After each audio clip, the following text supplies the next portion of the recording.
Welcome everyone to today's CFOLC's special presentation, Back to the Future, How Modernizing AP Can Recover Time, Money, and Control of Your Business, presented by our sponsor, Tipalti.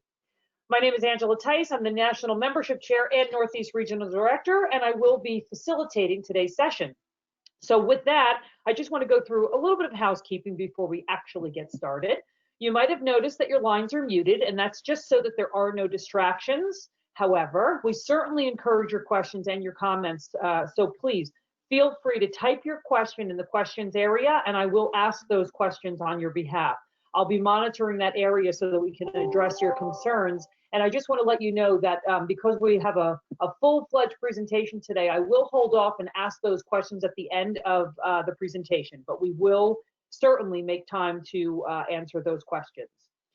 If you're a member of the CFO Leadership Council, you will receive one CPE for today's webcast. Now, to receive the credit, you must be a current member and answer 4 of the polling questions asked today. We will interrupt the discussion to bring those to you, and we'll give you a chance to answer, obviously. Now, in order to answer the polling questions effectively, you must be logged in today's session. So if you've dialed in and you want to receive CPE, you need to hang up and use the direct link provided to you at registration. So in other words, you need to be on your computer or a smartphone in order to receive CPE.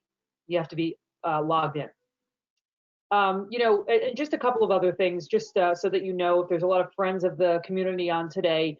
During the whole coronavirus crisis, the CFOLC had pivoted to help support our community. So we moved all of our live events online. And so we hope you'll take advantage and continue to connect with us throughout this whole time. There is a full list of online programs on our website, and CPE is offered for the majority of them. I would say like 99.9% of them for our current CFOLC members. We want to keep our friends and our members connected. So if you're wondering how to become a member of the CFOLC, connect with me after the webcast. We have 2 different levels of involvement, and membership does start the day you join. So the cool thing about that is if you join today and you want CPE, you would get CPE for today. Finally, I just want to mention that most of our webcasts and the virtual discussions are recorded so that our members can check in and either listen again or listen to those they might have missed. At this time, we don't offer CPE when listening to the recordings. But while you're in the membership portal, you can check out so many other things as well. And I just want to remind you, don't forget to look for our sponsor experts. Many of them, they have what we call virtual offices, and you can visit that and find excellent information in a vast amount of areas. You can reach out to them directly if you have a specific question or need. And if you're wondering really how to do that and how to find that information and you're not really sure, our National Sponsor Relations Manager, Katie Todd, is really a person that you can reach out to, as well as your local marketing director who can help you navigate through that. There's some great information in there. And of course, our goal here is to empower you in every way and aspect. So you'll find some really great information there to do just that. Finally, we have a lot going on in August. If you've not signed up yet, there's still time for the next set of discussions. On August 24th, we're so glad to bring you what we call the Power of Inclusive Leadership. And on August 27th, a healthier bottom line, direct primary care emerging as a leading strategy for employers to control healthcare costs. Coming up in September, putting people first, evolving the approach to developing finance talent. So that's just a few that are coming up, and there's so many more. You can find them all on the website. So that's really it for housekeeping, and now we're going to get to the good stuff. So I'm going to introduce our speakers. First is Mark Rousseau. He's the president, Rousseau and Associates. And over the past 26 years, Mark has established himself as a thought leader on accounts payable, accounts receivable, payments, and document automation. A popular speaker at industry conferences and on webinars and podcasts, Mark advises prominent end users and solutions and services providers on how to use automation to improve document and payments-driven business processes. Mark has chaired numerous educational conferences and has served on several industry committees and boards. Joining him is Derek Chang. He's the Senior Director of Corporate Marketing at Tipalti. And Derek leads the development of content for Tipalti and is the co-host of the Business Finance Friends podcast. He's authored multiple white papers and articles in the areas of finance operations and is an avid technologist for back office processes, spending a career of over 25 years. So to both of you, I just want to say thank you for coming and offering out this special presentation. I really know our members have asked us so much for so many different areas to find them some real solutions to challenges they've faced, especially in this last few months. And I'm sure they're going to gain some great insight from what you'll be sharing today. And with that, Mark, I'm just going to hand it off to you and we can really get started. Hey, thank you so much, Angela, and thank you all for joining us today. So there is no question that this has been a tough year for businesses, but for many of you, the biggest challenge actually lies ahead, and that is how to return to growth in a turbulent economy. This is the time to rethink the way your business operates. Those businesses that step up their game, well, you're going to be better off and far more ready to confront the challenges and opportunities of this new reality that we live in. And one area that CFOs should take a hard look at is their accounts payable function. That's right, I said accounts payable. The way a business pays its suppliers can play a big role in helping your business return to growth. But there is no souped up DeLorean to get you there. What CFOs need is they're going to need a strategy for optimizing their AP processes, for modernizing them. And there's four things you're going to need to do in AP. Number one, work from home optimization. Number two, applying smart cash flow controls. Number three, modernizing processes. And number four, mitigating risks. These strategies are the ones that will help your business go back to the future. Go back to growth. One where your business can win. It can grow its revenues, it can grow its profits, and it can have a leg up on the competition.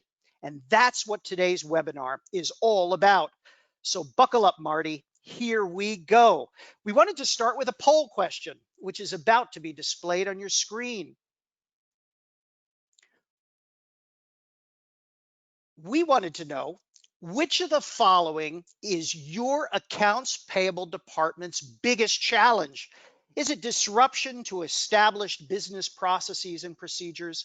Is it longer cycle times? Is it a lack of visibility into cash and corporate spend? Is it inadequate employee accountability and oversight?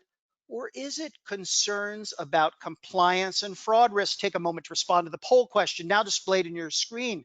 We'll discuss the results in just a moment. So Derek, when you talk to CFOs, what do they tell you it is that's troubling them the most about their way their AP department operates?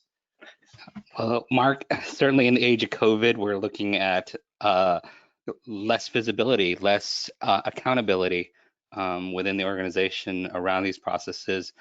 You have remote employees, you have maybe newer employees that you haven't had a chance to fully acclimate into processes. So definitely establishing that kind of governance around processes. At a time when CFOs need to get at data to help manage their cash flow and ensure they can rein in spend, do most AP departments give them what they need? Usually not, especially if there are manual processes involved. There's a lot more manual auditing of this process. So Angela, how did our attendees respond to our poll question? Perfect. I was just going to let you know that. So 37% said disruption to established business processes and procedures. 7% said it's the longer cycle terms. 26% lack of visibility into cash and corporate spend. 24% inadequate employee accountability oversight. And 6% concerns about compliance and fraud risks. It's easy, or it's tempting, I suppose, Derek, for CFOs to think that they have bigger fish to fry than accounts payable, a tactical back office function. But you would say that accounts payable really can go a long way to helping a CFO navigate these uncertain times, no? Oh, certainly. I mean, accounts payable is the point where money is leaving the building, and so you really need to have controls in place and processes in place that ensure that that happens accurately and at scale. When we think about accounts payable, one thing that we really think about is that change comes slowly. But everything has seemed to change in accounts payable in 2020.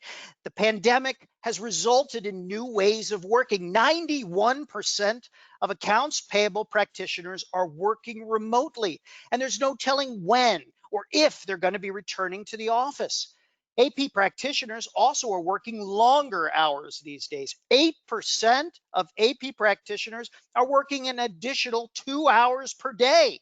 And to me, that's really saying something when you consider that most AP pros were already working long hours before the pandemic.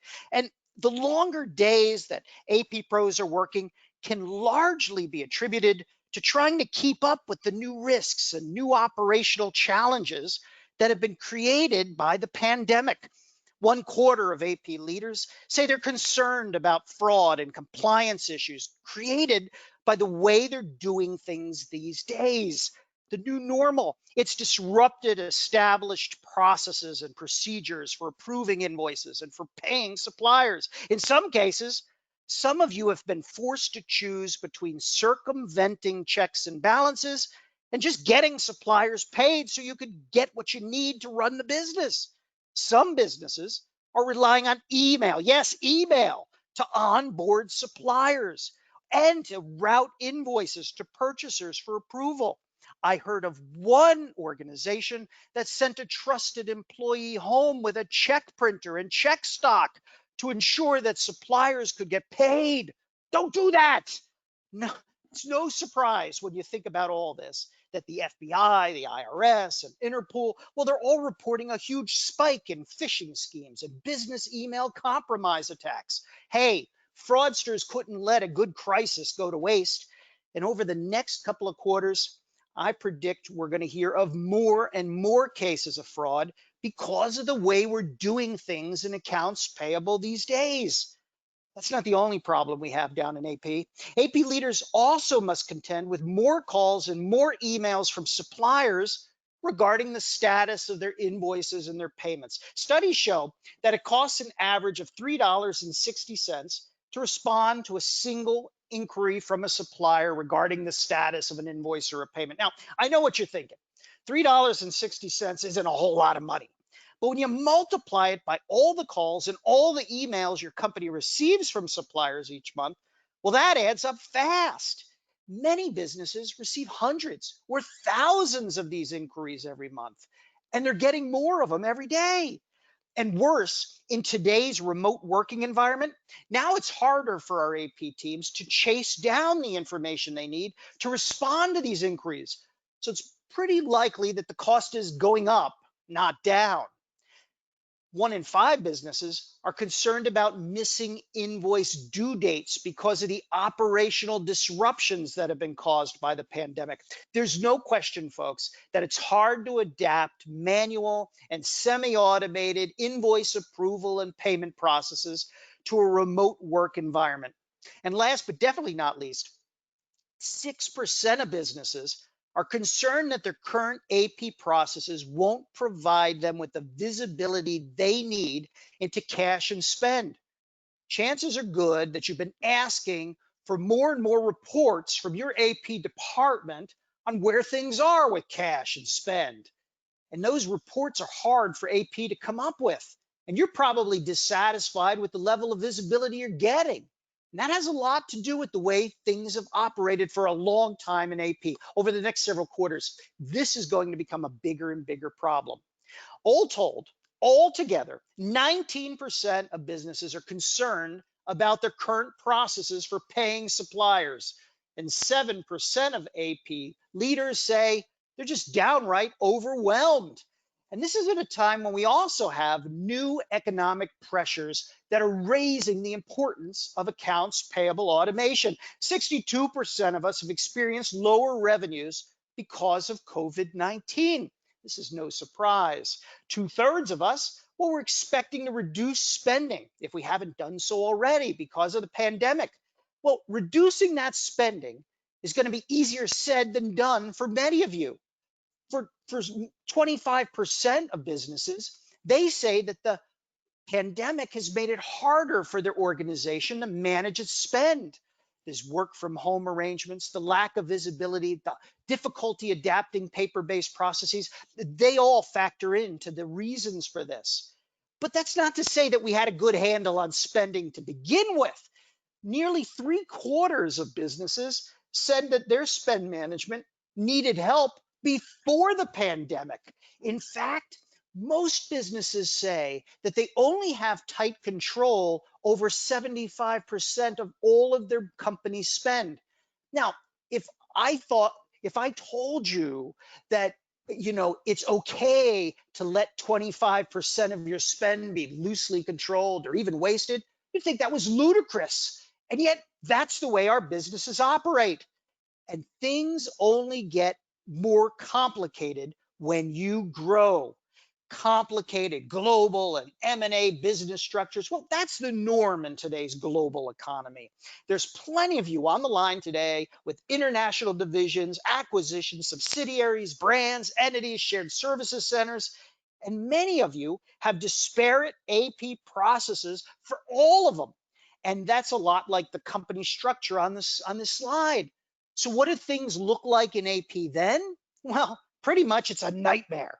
Businesses with multiple entities, they have many different systems to integrate. They've got complex processes to try and navigate and to manage. They've got far-flung AP teams. And in this case today, we've got them everywhere, not even in our office. Just think about the time and effort just to do PO matching and invoice processing for one of these entities. Long before you even get to making a payment, you're struggling to collect, validate, and track banking information and tax forms for all of the suppliers for each entity, for each division, for each brand.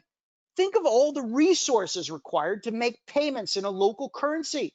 Think about logging into multiple bank portals, managing multiple banking relationships, paying multiple bank fees. Think of all the payments that have to be reconciled, the hundreds of spreadsheets to do this at the entity level. And then we do it all over again at the headquarters level. And many of you don't even have complete integration from each entity into your headquarters to roll up values for financial reporting and to close your books. So what happens then? So now we've got this situation. We're generating reports to see our total view across all our entities. Well, it becomes a huge problem. It's labor intensive, it's time intensive, it's expensive, it's inaccurate. All of this is the new normal for businesses, responding to new operating models, new challenges, new risks, new economic pressures. Well, it's been a whirlwind for many businesses, yours included. First and foremost, we had to move to keep our employees safe. Next, we had to arrange for employees to work from home. We had to close our offices. We had to pass out laptops. We had to set up VPNs. Processes and procedures, they were turned upside down and shaken hard.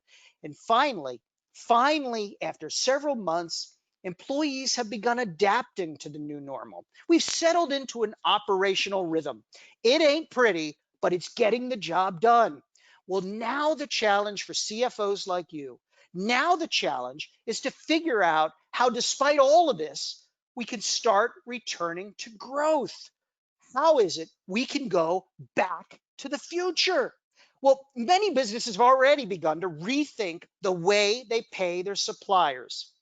Before the pandemic, 41% of businesses made at least half of their payments to suppliers via a paper check. The smaller your business, the higher the percentage of check payments you were likely to make. Well, since the start of the pandemic, the percentage of businesses that make at least half of their payments by paper check, it's declined by a full 7 percentage points. Now, if you think that's impressive, consider this. Before the pandemic, none of the businesses surveyed made all of their payments electronically. In other words, at least some of their supplier payments were made with a paper check. This is reasonable, right? Well, since the pandemic has started, 3% of businesses now pay all of their suppliers electronically. They've quit checks. What does this mean? Well, it means that over the past 5 months, businesses have made more progress in migrating away from paper checks than they made in the previous several years. Now, I know what you're thinking. I know what you're thinking. There's no question that some businesses had no choice but to migrate to electronic payments during the pandemic. In many cases, it simply wasn't safe for employees to come into the office to cut checks. But there are a lot of other reasons that businesses were migrating to electronic payments before the pandemic and why it's picked up steam now. Compared to paper checks, electronic payments are cheaper, they're less risky, they're easier for suppliers to process, and they're faster to settle. But the most compelling reason to automate payments to suppliers, especially if you're a CFO, is that it helps businesses of all sizes thrive in this new reality. And for the rest of today's webinar, we're going to lay out 4 strategies for helping your business do just that. But before we do, we wanted to go to our next poll question, which is about to be displayed on your screen. Angela? And it just was displayed. So audience, if you can answer that quickly, we can get back to Mark's presentation, which I find fascinating. We'll give him a couple more minutes, a couple more seconds, excuse me. So Derek, where is it that accounts payable processes fall down in this new work from home environment? I mean, we're all busy, right, Mark? We've got kids, we've got homeschooling we're dealing with, so there's a lot more distractions within the home, and you get to a situation where that's ripe for error. You know, if you're copying spreadsheets around, if you're trying to enter in payment details into a bank portal, if you're trying to put a comma somewhere that maybe it doesn't belong, you're going to end up with a lot of problems. When we were all in the office, it's easy for CFOs to get at the information they need by simply getting out of their chair and going tracking down the right person. I'm doing air quotes, you can't see that. This isn't so easy in a work from home environment. How are CFOs reacting to this? Are they struggling with not being able to get all the information they need at their fingertips? I think every CFO wants to know what's going on in their organization, but I think the reality is, you know, companies like Facebook, Google, Twitter, these digital first companies, they're not going back to work, and they're saying to their employees, "Don't come back." So what's going on is, I think that's, if you're an information worker at any level, there's a high risk that you're going to be working from home for a long, long time. So Angela, how are the AP departments operating for our attendees? Yes, so, and that's exactly it. So the question was, how has COVID-19 impacted your accounts payable department's operations? 49% all our staff are currently working remotely. 39% said most of our staff. 2% all our staff were working remotely, but we are back in the office. And 11% is our staff never had to work remotely. So there you go. Overwhelmingly, AP has become a remote function. And there's no telling when organizations will bring their accounts payable teams back to the office or whether they'll bring them all back ever. Most finance departments, well, we were able to make a smooth transition to a remote work environment during the pandemic. And that's really no surprise when you consider that most finance departments, well, we already had some cloud-based systems or on-premise systems that could be accessed remotely using a virtual private network. And truthfully, some of us were doing some things that, you know, were probably unconventional to get around our paper processes. Well, remote working is going to be here to stay, at least in part. Moving forward, employees may be asked to work remotely to ensure social distancing. The success of work from home during the pandemic, well, it may embolden some businesses to offer more flexible work arrangements to employees.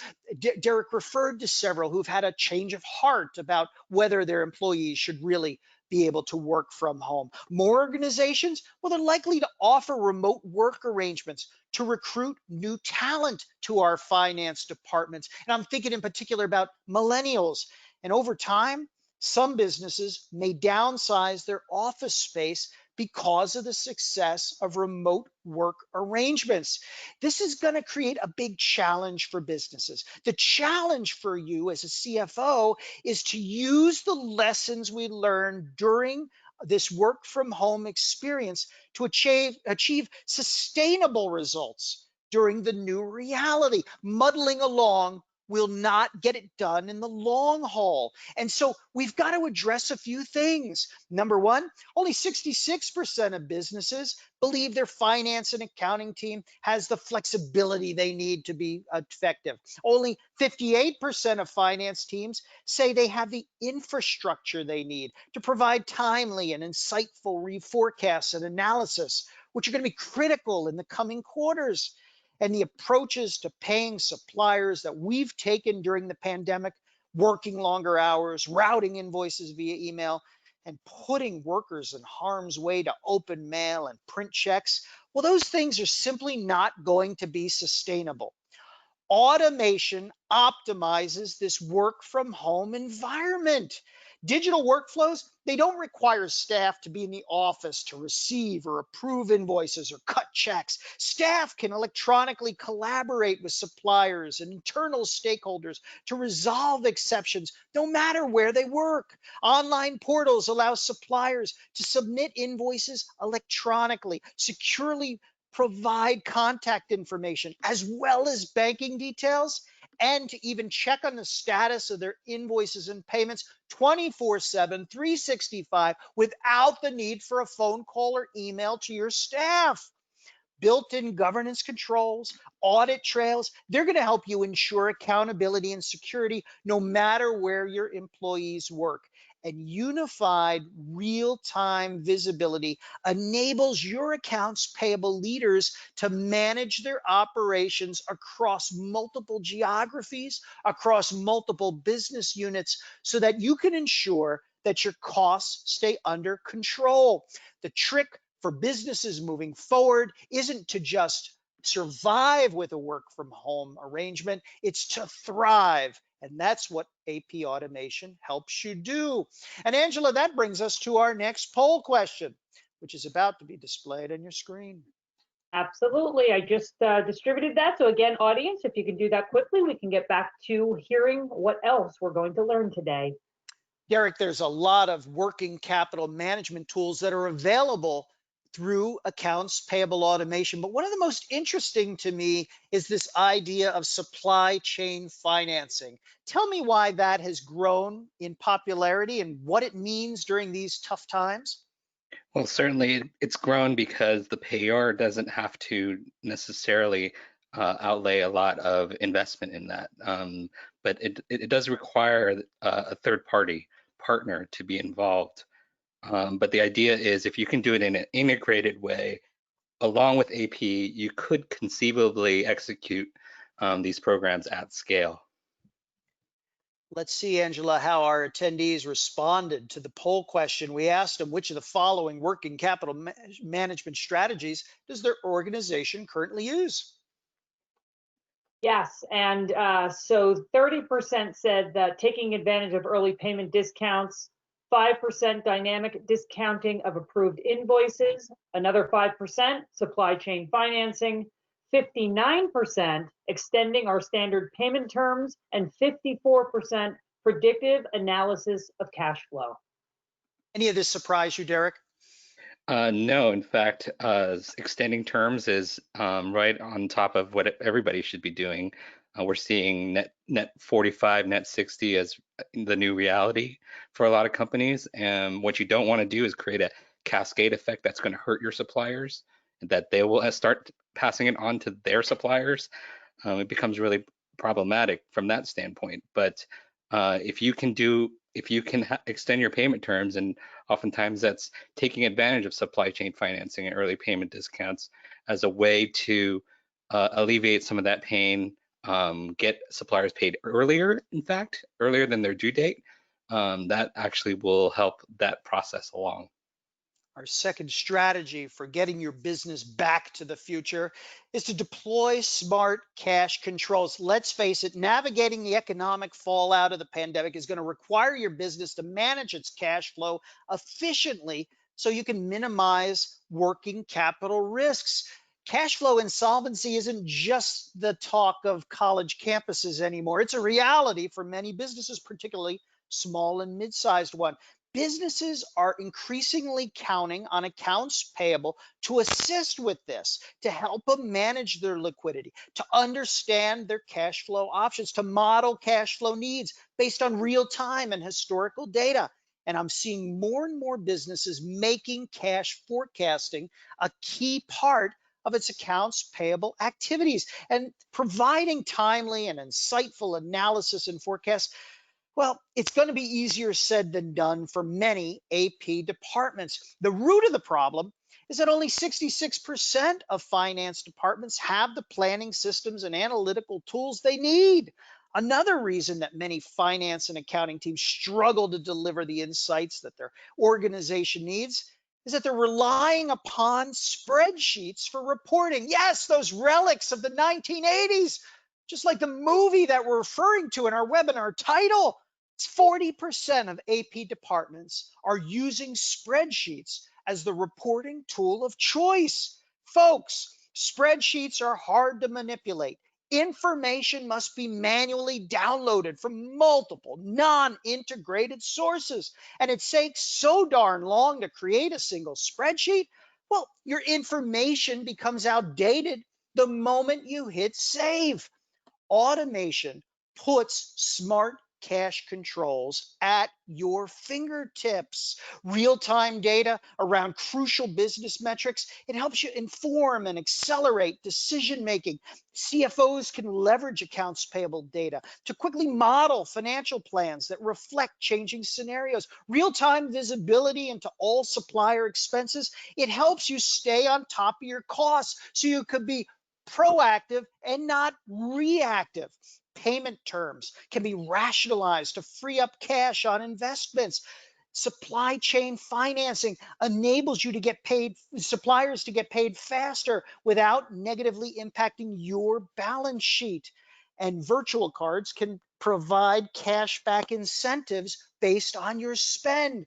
One key way to get those cash controls is to leverage payment terms. As Derek said, freeing up cash is critical during an economic downturn.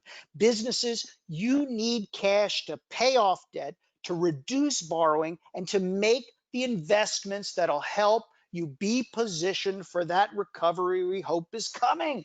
Electronic payments, they can help your business optimize its payment terms. In tough economic times, it's not uncommon for businesses to adjust their payment terms.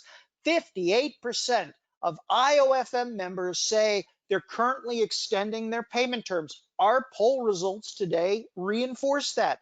But adjusting your payment terms does more than just free up cash. It's a great incentive for your suppliers to accept electronic payments. Suppliers who are willing to accept electronic payments, well, they ought to have shorter payment terms than suppliers who insist on receiving paper checks. When you adjust your payment terms in this manner, well, it's a proven way to migrate suppliers to more desirable payment methods.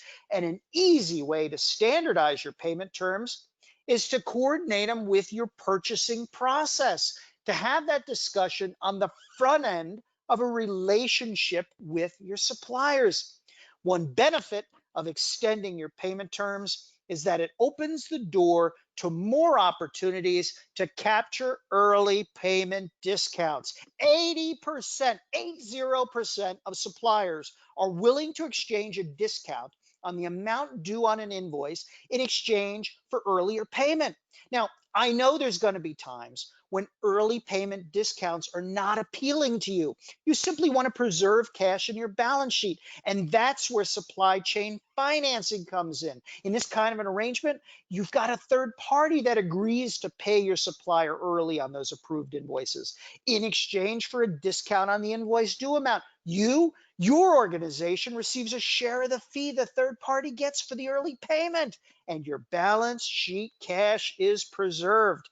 This scenario on the screen is just one example of what businesses can get from early payment discounts. Now, while every organization is different, this illustrates the potential value of taking early payment discounts. And whether your savings is $100,000 or $1,000,000, this is money we can't afford to leave on the table. Now, a critical element of being able to take advantage of early payment discounts or supply chain financing is being able to obtain approval for the invoice prior to the discount term expiring. The dirty secret in many of your businesses is it takes you so darn long to approve an invoice that there's no opportunities for early payment discounts. So you must have a streamlined approval process in order to be able to optimize early payment discounts and supply chain financing. Now, if you find the types of working capital benefits, the smart cash controls that I just described compelling, you're not alone. More businesses are recognizing the strategic impact that payments automation can have on their business. 57% of businesses expect to earn more card rebates within the next 3 years. 52% of businesses expect to capture more early payment discounts. And 34% of businesses want to extend their standard payment terms. And this is something I think you're going to see over the next several quarters. These statistics, all from the Institute of Finance and Management, paint a very different picture of AP than the one we normally ascribe to the function. Normally, we think AP is a back office tactical function. But in this kind of an environment, AP becomes digital, it becomes data-driven, and it becomes strategic. It's your partner in returning the business to growth. And that brings us to our next poll question, which is about to be displayed on your screen. Angela, what do we want to know this time? We want to know, how would you describe your organization's current level of automation in its AP processes? Are you fully automated with few or no manual processes, largely automated and in the process of automating further, largely automated and we have no plans to automate further, not very automated, plan to automate more over the next year, or finally, not very automated and we have no plans to automate further? So I know, Derek, that some CFOs would be tempted to think this is the time to preserve cash, not to spend it on automation. But the reality is that automation can deliver a significant ROI in times like these, no? Certainly, it's all about productivity, accountability, being able to scale efficiently, and having those controls within your organization that you need to manage this process. See how our attendees responded to our poll question, Angela. Yep, so 9% said fully automated with few or no manual processes. 28% said largely automated and in the process of automating further. 2% largely automated and we have no plans to automate further. 53% not very automated, plan to automate more over the next year. And 9% said not very automated and we have no plans to automate further.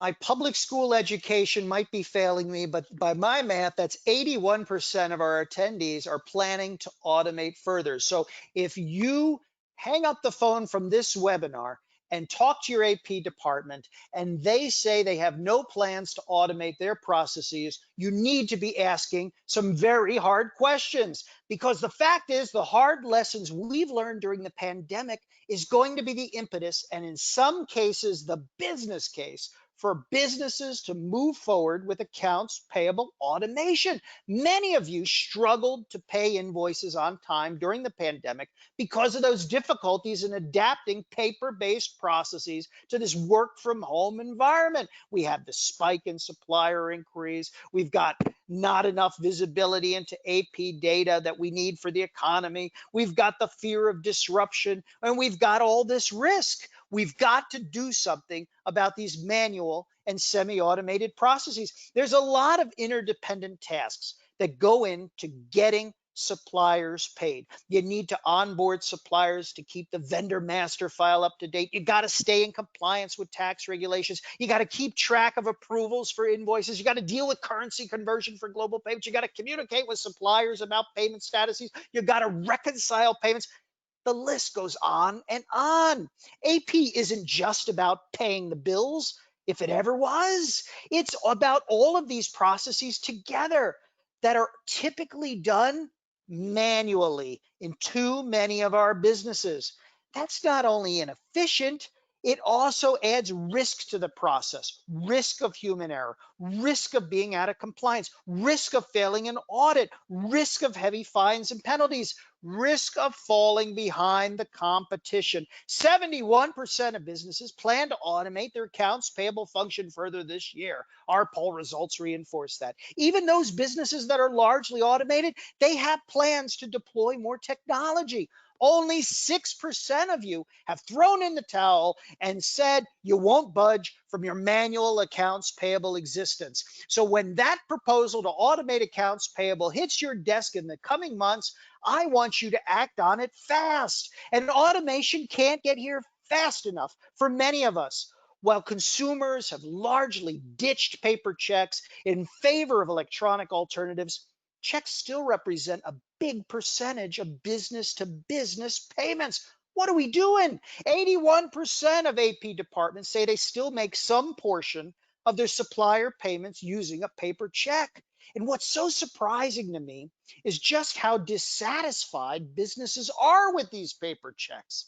Compared to other methods of payment, paper checks rank eighth in satisfaction, ahead of only cryptocurrency. And what the heck is that? Interestingly, newer payment methods such as same-day ACH and e-payables, they've got a whole higher level of satisfaction than paper checks. And one big reason for the low level of satisfaction for paper checks is that it costs so darn much to make a check payment. Studies show that it's $5.95 on average to pay a supplier with a paper check. And this includes the cost of check stock and postage and envelopes and wasted employee time and monthly maintenance fees. But when you consider all the time your business spends chasing down check information, the money spent on bank fees to replace lost checks, and the losses associated with check fraud, well, to me, the real cost of paying suppliers with paper checks is a whole lot higher. And the fact is that nobody's got time for all the manual steps associated with paying suppliers with these blasted paper checks. All across the accounts payable life cycle, our people are bogged down by lots and lots of manual processes, all the while trying to comply with dozens of business rules and best practices and regulations and auditor guidelines for how we ought to be paying our suppliers. 84% of the typical accounts practitioner's time is spent on manual processes, such as the ones on this slide. In fact, AP managers typically spend more time each day on heads down transaction processing than on the managerial tasks they were hired for. We should be ashamed of ourselves in finance. No wonder AP has a perception as a tactical back office function that drains company resources. Well, with automation, staff only need to intervene when necessary. The result is a process that can scale along with our business. AP leaders must automate the way that they operate. Accounts payable must modernize. Now, as we said, CFOs might argue that now's not the time for spend on automation. And there's no question that a strong cash position is critical to what we're trying to do in the coming months. But the right approach to AP automation can deliver productivity improvements as well as working capital controls. And here's the gravy. Modern accounts payable solutions can be up and running quickly with minimal cost. A modern AP department looks nothing like the one you may be accustomed to in your business. It's cloud-based, it's digital, it's on demand, it's data-driven. Best-in-class AP departments, they've already taken steps to modernize their operations. So if it feels like your finance department's falling behind, blame it on your lack of automation. Modernizing AP frees staff up to focus on the value-added activities you need them focused on in these tough times. 64% of organizations are trying to invest and to grow or reposition themselves for this post-pandemic economy. Modernization will help you do that. And it'll help you do that in a way that's less risky. That brings us to our fourth strategy for getting back to the future.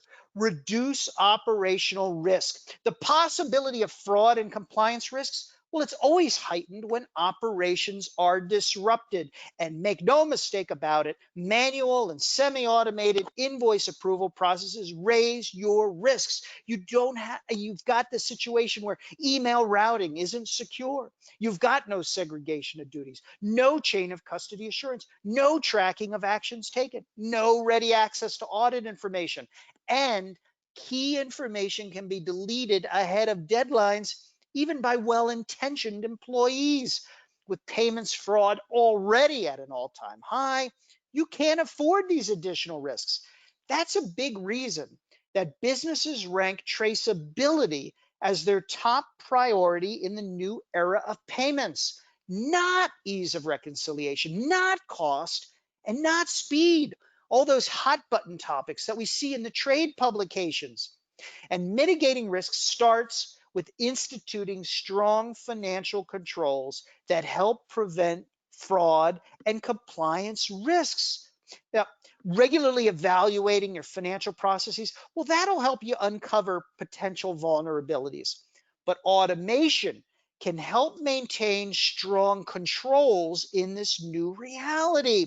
Multi-factor authentication, IP restrictions, data protection and encryption, role-based security and audit trails, complete segregation of duties, redundancy, disaster recovery, backups.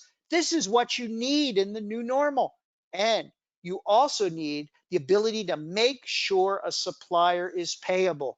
If your organization is onboarding suppliers via email, you are putting your business at risk.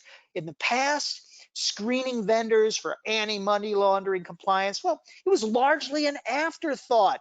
But today, with our digital supplier relationships, we can't afford that anymore. You need a way to make sure that suppliers are vetted and that they are matched against watch lists so that you don't pay any bad actors.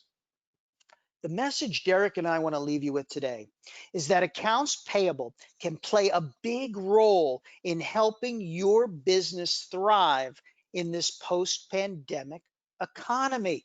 But you're going to have to rethink the way your accounts payable department operates.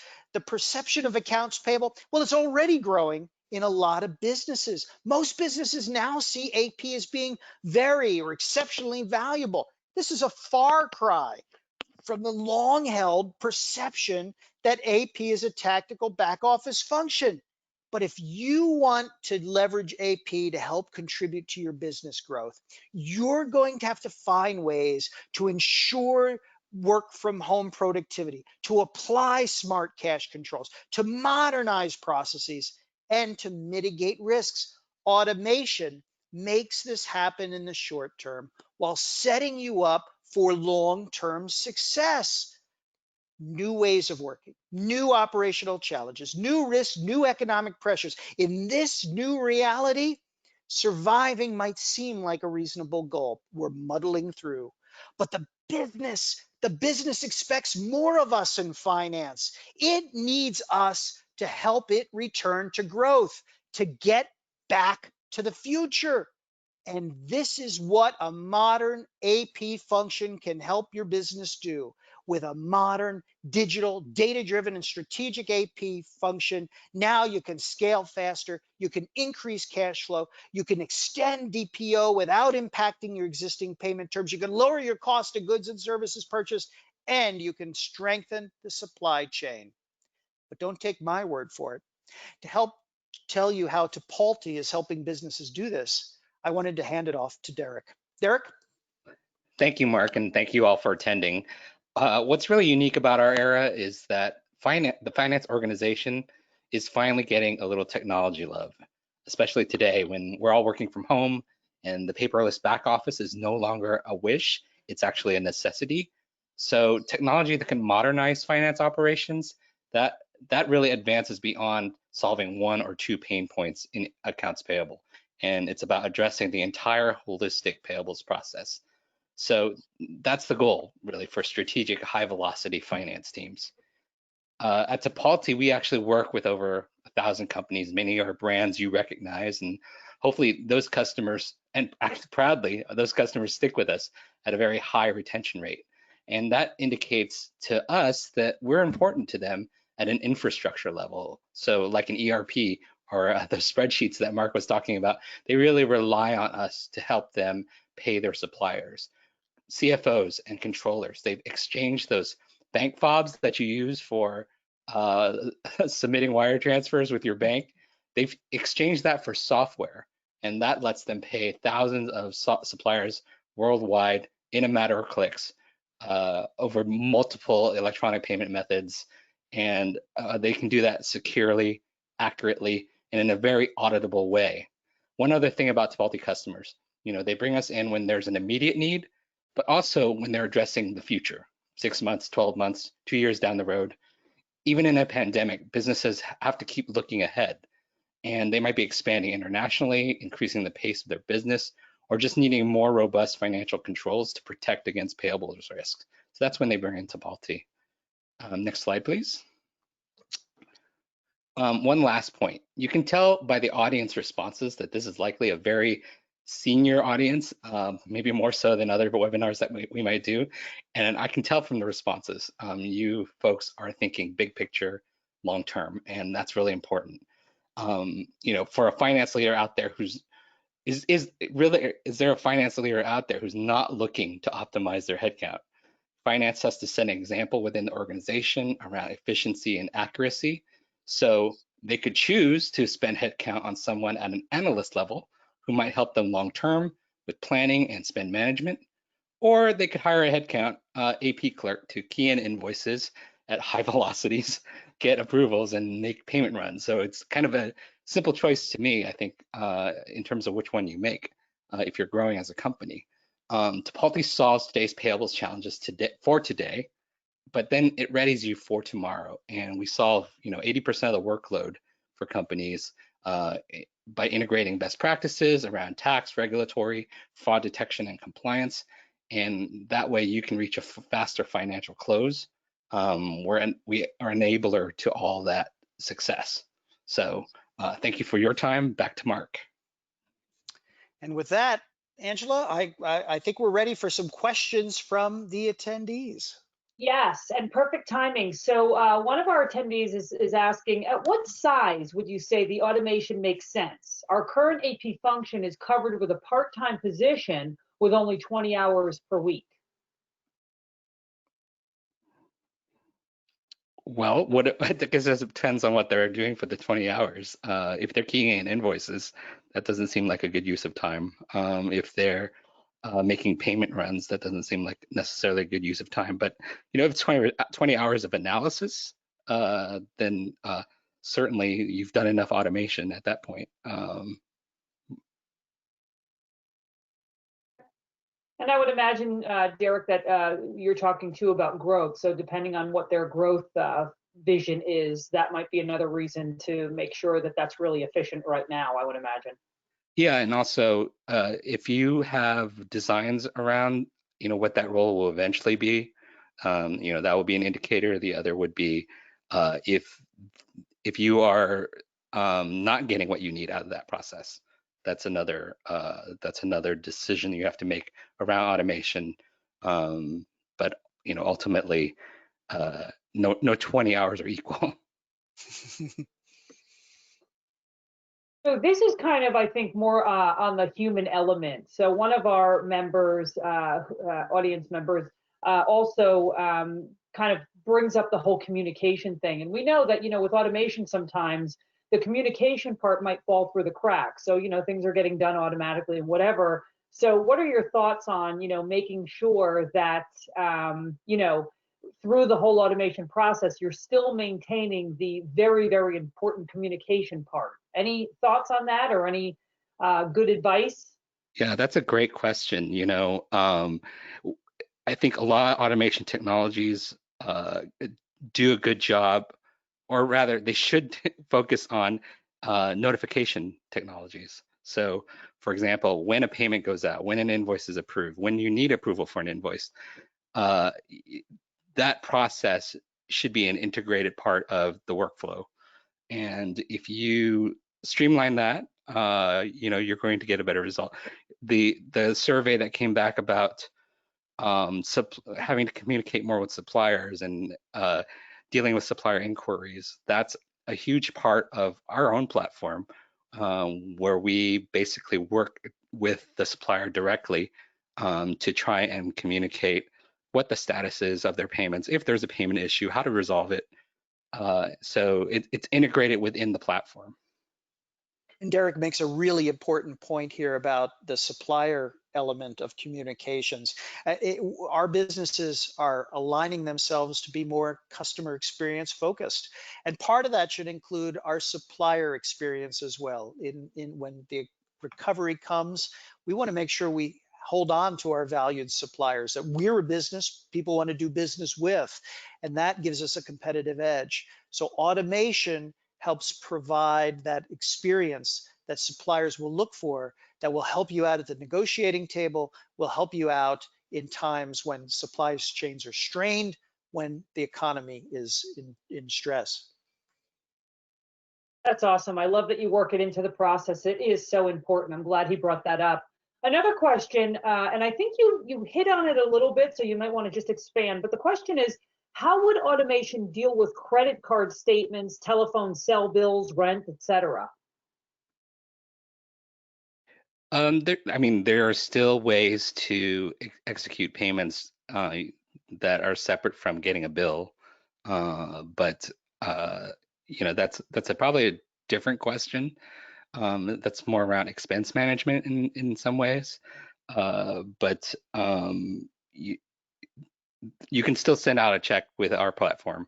You can still submit a payment manually. It's not it doesn't put a hindrance on what kind of bills that come in. I hope that answers the question. So we'll from our Jalima, she can. And this one I would imagine would be a unique answer, but perhaps you can give a broad stroke. The question is, what's the estimated implementation time? Yeah, that's a great question. Every company is different, obviously, depending on your existing systems that are in place. We've seen companies come online in a matter of days. At the same time, if you have a large ERP implementation process, that might take some time. The unique thing is we don't involve a lot of IT. Most of it is cloud-based, and there's very little software that goes into your system. It's all browser. So from that standpoint, the change management actually takes the longest. Getting your team acclimated to the new systems, understanding new processes for processing, that actually takes a little longer than the actual technical implementation. Yes, process change is always a challenge, that's for sure. It seems like those are the questions, and it's perfect timing there as well. We're right at almost the top of the hour. So if you do have another question, please type it in. And as you're doing that, I just want to say thank you for joining us today. I really do hope that you receive some valuable and practicable information. If you'd like to continue today's discussion, I really encourage you to reach out to either Mark or Derek. I'm sure they'll be happy to answer any in-depth questions that you may have. It looks like that is it. People are saying thank you, and the question was answered for Jalima. I'm going to say, because we're at the top of the hour, thank you, and this does conclude the presentation on Back to the Future, how modernizing AP can recover time, money, and control of your business. To everyone, stay safe and stay connected.